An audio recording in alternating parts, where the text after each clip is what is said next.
राहुल गांधी जी विदेश के दौरे में हैं और यह सर्वविदित था कि जैसे ही वो विदेश जाएंगे भाजपा की आईटी सेल, चरण चुंबक एंकर, चवन्नी छाप ट्रोल नेता और बड़े बड़े ट्रोल मंत्री कूद पड़ेंगे ये कहने पर कि अरे मोदी जी की बेइज्जती होगी, अरे देश के खिलाफ बोल दिया, अरे देश का विदेशी धरती से अपमान कर दिया। दो तीन चीजें लेकिन कही जा रही हैं, तो पहले उसका जवाब दे देती हूं। राहुल गांधी जी विदेश की यूनिवर्सिटी क्यों जाते हैं, यहां क्यों नहीं जाते? अभी गए थे दिल्ली यूनिवर्सिटी, छात्रों के साथ खाना खाया, विचार साझा किए, क्या हुआ? नोटिस भेज दी इस कमजोर सरकार ने। फिर कहते हैं राहुल गांधी जी देश में रहकर आलोचना क्यों नहीं करते? अरे वो आईना आपको यहां पर भी दिखाते हैं, वहां पर भी दिखाते हैं। यहां पर आप साजिश रचकर, षड्यंत्र रचकर उनकी सदस्यता खत्म करते हैं, उनका माइक म्यूट करते हैं, विपक्ष की कार्रवाई सदन वाली नहीं दिखाते हैं। यह आपकी असलियत है। लेकिन राहुल गांधी जी लगातार आपको आईना दिखाते हैं और लोकतंत्र में यह जरूरी है करना, क्योंकि जितना आईना सरकार देखेगी उतना समाधान ढूंढेगी। अब यह अलग बात है कि जो आईने में आपको सच दिखता है वो सच कड़वा है, बेरोजगारी का, महंगाई का, आर्थिक असमानता का, चीन का, अडानी का। उससे घबराकर आप उल जलूल बातें करते हैं, अरे मोदी विरोधी, अरे देश विरोधी। अरे भैया देश की बात करना मोदी विरोधी कब से हो गया? और मोदी जी देश से ऊपर है क्या? पहली बात। एक बात और कहना चाहती हूं, राहुल जी को बड़े बड़े लोग बड़ी बड़ी यूनिवर्सिटीज बुलाती हैं तो वो जाते हैं, अपनी बात करते हैं। प्रधानमंत्री तो करोड़ों रुपए फूंक कर अपनी छवि बनाते हैं, खूब स्टंट रचते हैं बाहर जाकर। अभी हाल ही की बात है, ऑस्ट्रेलिया गए थे, किसी ने वहां पर बॉस कह दिया।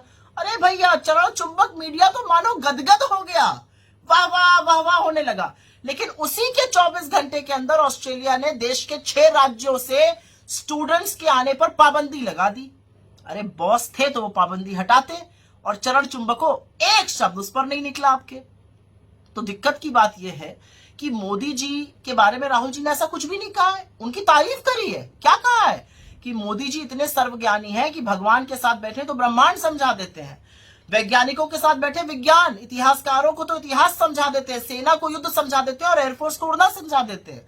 अरे मोदी जी तो वो सर्वज्ञानी हैं जिनको ये सारी बातें आती हैं। अब भक्त असमंजस में है कि इस पर क्या कहें। अगर कुछ कहेंगे तो मोदी जी की काबिलियत पे शक हो गया, और अगर कुछ नहीं कहेंगे तो मतलब राहुल जी की बात सही है, तो फंस गए बेचारे भक्त। लेकिन भक्तों, मुझे आपको एक छोटी सी राय देनी है, और राय यह है कि मोदी जी ने महानतम थ्योरियां दी हैं इस दुनिया को। याद है ना, रेडार थ्योरी, फिर गटर गैस से चाय बनाने वाली थ्योरी, फिर हवा से पानी निकाल लो विंडमिल वाली थ्योरी, फिर सदियों पुरानी कॉस्मेटिक सर्जरी थ्योरी, फिर 140 करोड़ के देश में 600 करोड़ ढूंढ लेने वाली थ्योरी, फिर मौसम नहीं बदला है हम बदल गए हैं थ्योरी, फिर 1988 में ईमेल और डिजिटल कैमरा वाली थ्योरी। मतलब लिस्ट तो बहुत लंबी है। A² B² = 2AB वाली थ्योरी, फिर विवेकानंद जी, गुरु नानक देव जी और संत कबीर जी एक साथ बैठकर चर्चा करते थे। ये अलग बात है, वो अलग अलग सदियों में पैदा हुए थे।